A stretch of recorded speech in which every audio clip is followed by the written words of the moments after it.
Portugal is much more known for being a summer holiday destination, isn't it, Richard? But for this week's podcast on English.com, we're talking about a ski trip we did recently. Not far from our home, really. There's one place you can ski in Portugal, and it's about a 2.5 hour drive from our house, isn't it? Yeah. The Serra de Estrela. Yeah, it is a kind of a ski resort, but it's not, it's nothing like you see in France or Italy, but it's quite high. It's one small mountain, if you like, and the peak, I think, is just less than 2,000 metres high. Neither of us are actually skiers, are we, Richard? When was the last time you went skiing?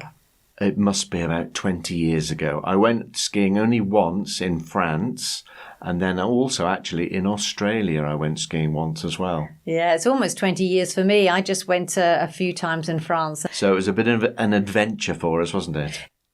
Now, when we were driving there, we were a bit concerned. Yes, we drove and drove and drove. Not a single snowflake did we see.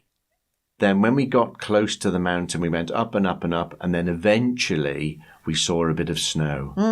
And also we were a little bit worried because we could see the ski slopes quite clearly, but there didn't seem to be anybody there. We thought it might be closed. There was no one around, was there? No. So we stopped right next to the little office where they rent the equipment, and we just walked straight in. Didn't wear goggles. We had our own sunglasses. And we didn't think we needed a helmet either, so we just had a bobble hat on each. Our woolly hats. But we did rent skis and we did rent ski poles.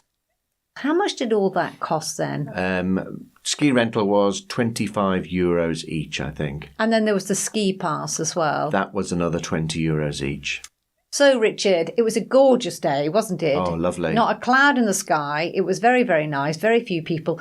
How was the skiing?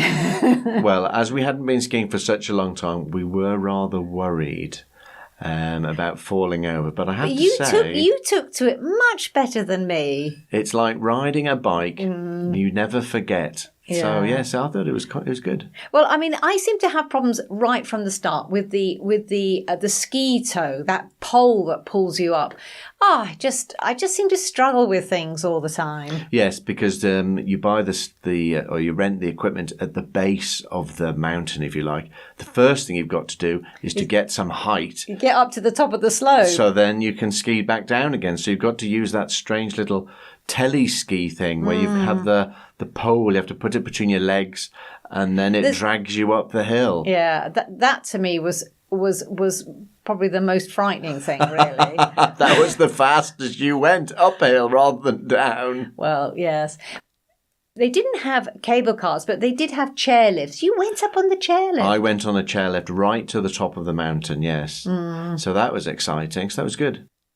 It was fun, but the slopes were a little bit icy, so I think most of the time I actually slid down rather than skied. Yes, there was only a few inches of snow and it was quite icy, yes, it was. Yeah, but it was fun. But do you know the bit that I like the most, Richard?